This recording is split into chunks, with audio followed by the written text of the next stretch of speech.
Drug cartels have been declared terrorist organizations. And if you find that, and we know if there's, we're going to hit them. I don't care if you're in Somalia, Sudan, or in Syria. If we find that they continue to fire at our border control and they continue to put fentanyl into our country, as the Secretary of Defense, are you permitted now to go after them in Mexico or wherever they are?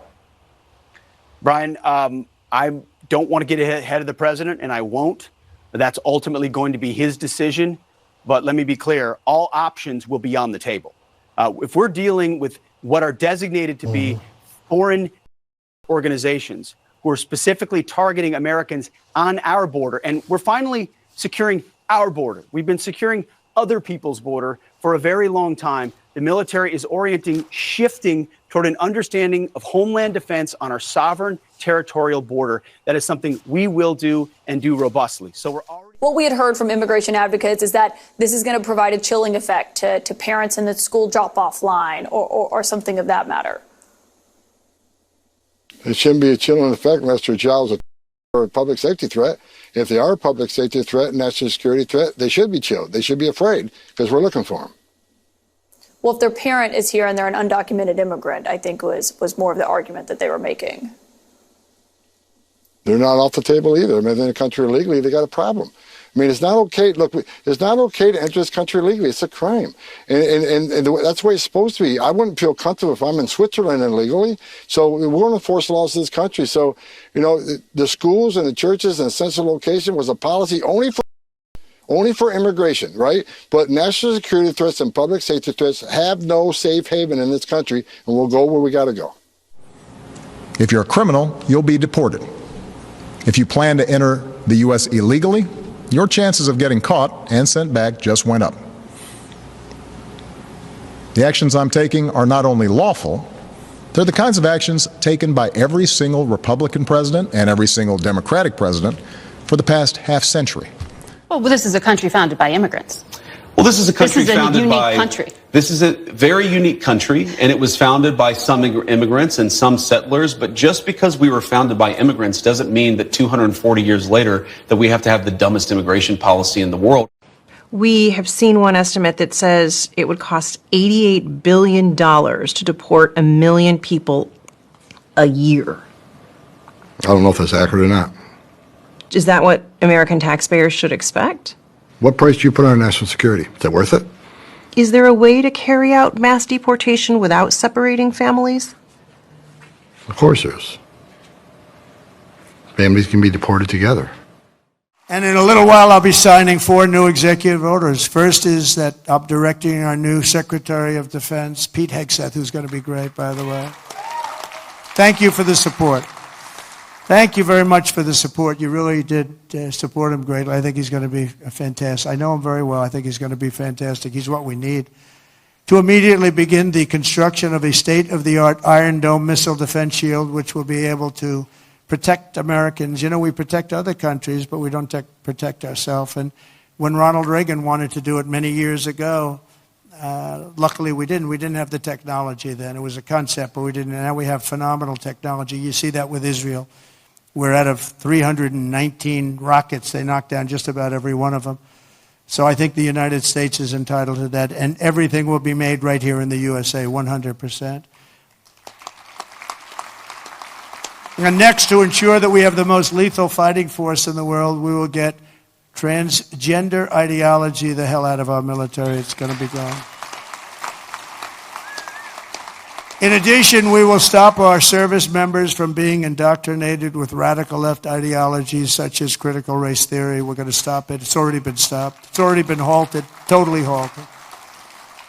And finally, we will offer full reinstatement to any service member who was expelled from the armed forces due to the COVID vaccine mandate. And we will restore them to their former rank with full pay. We want to deport illegal criminals, illegal immigrants from this country, but the president has said that, of course, the illegal criminal drug dealers, the murderers, the individuals who have committed heinous acts on the interior of our country and who have terrorized law-abiding American citizens, absolutely, those should be the priority of. But that doesn't mean that the other illegal criminals who entered our nation's borders are off the table. Well, you just heard from their White House press secretary, Caroline Leavitt, talking about President Donald Trump's efforts to crack down on illegal immigration. And deportation flights continue under the Trump administration, with many of them originating right here in El Paso. Now, deportation flights aren't new, but the use of military aircraft, specifically the C-17s, that is new. Today, our crew got a closer look at the process. Diana Castillo reports. Now, this military plane behind me is carrying approximately 80 migrants. It is about to depart from Fort Bliss. We understand it is heading to Guatemala. Men, women, and families on board of this military aircraft Thursday morning, heading back to their home country of Guatemala. While our cameras did not capture the moment as they boarded the plane, we did see some migrants already seated with face masks on, with what appeared to be restraints on their hands and feet. If you come to the United States and illegally cross the border in violation of 8 U.S.C. 1325, you will be removed. This is a significant consequence because for some people it takes 30, 60, 90 days and a lot of resources to travel to the border, the southern border, before illegally crossing. We can have you back in your home country in 7 hours. This is all part of President Trump's mass deportation plan, with the use of military planes a result of an executive order signed last week. Deportation flights are not new. However, Congresswoman Veronica Escobar told KTSM earlier this week that the use of military aircraft for that purpose is unusual. Has an entire fleet of airplanes, and in fact, the airplanes carry more people than that C-17. Escobar adding that another reason military aircraft is hardly used for deportations is because they are limited supply. This is not the first deportation flight to depart from El Paso, with more scheduled in the coming days. Now, this is a developing story, and we will, of course, keep you updated on air and online. Reporting from Fort Bliss, I'm Diana Castillo, KTSM 9 News. Now, we did reach out to the Veronica Escobar's office regarding the use of military aircraft at Fort Bliss for deportation flights, and we can confirm deportation flights have never flown out of Biggs Army Field before. This is a very different Donald Trump. He's leading a very different administration, the way he's attacking things, and the American public is very much more in line with him than they were at any point during his entire first term. Well, I would say, correction, this is not a very different Donald Trump. This is a very different Donald Trump as being viewed by voters in this In the way he's going about things with Susan Wiles leading things, I think he is, going at things in a much less disorganized fashion, much more organized. Take me back in history. Take you back in history. So it was so interesting to me that Donald Trump's first net approval rating of his second term is higher than his entire first term. And I was interested, has that ever happened? Has the second term net approval rating in the first month, have you ever had a higher rating than any net approval rating during the entire first term? Donald Trump is the only... I have a really hard time believing this. This is 100% true. I went back. I love spreadsheets. Donald Trump is the first guy ever whose net approval rating in the first month of his second term is higher than any rating that he had as an entire